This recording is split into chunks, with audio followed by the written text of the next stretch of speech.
Shalom, saudara yang dikasih Tuhan. Jumpa lagi dalam Damai 2 menit menyiram iman. Mazmur 37 ayat 37 di sana tertulis, perhatikanlah orang yang tulus dan lihatlah kepada orang yang jujur, sebab pada orang yang suka damai akan ada masa depan.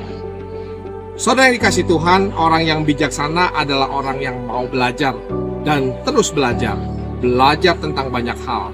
Bisa itu dari pengalaman secara pribadi maupun belajar dari pengalaman orang lain.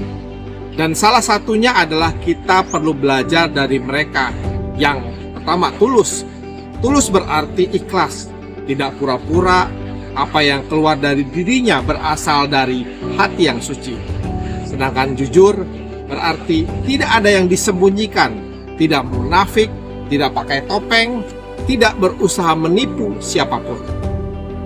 Daud memulai Mazmur ini dengan satu kalimat yang menusuk, yaitu tentang persoalan bagaimana seharusnya respon kita sebagai orang percaya kepada ketidakadilan dalam hidup ini, yaitu jangan marah karena orang yang berbuat jahat, jangan iri hati kepada orang yang berbuat curang.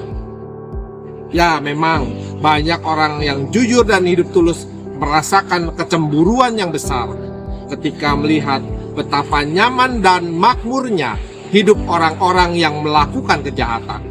Sedangkan kita sendiri yang harus berjuang dan mengalami kesusahan meski sudah berusaha hidup dengan tulus dan jujur.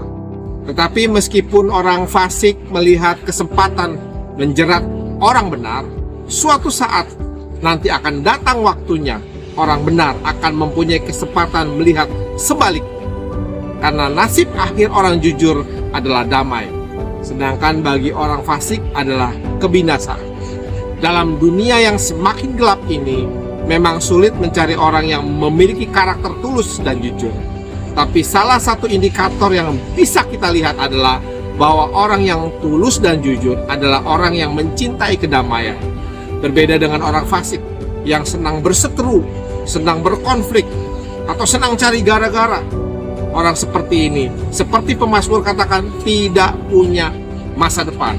Melalui firman ini, pemazmur mengingatkan kita bahwa di tengah kesusahan dan ketidakadilan yang kita hadapi dalam hidup ini, percayalah, Allah tidak pernah tinggal diam dan mengabaikan kesusahan umatnya.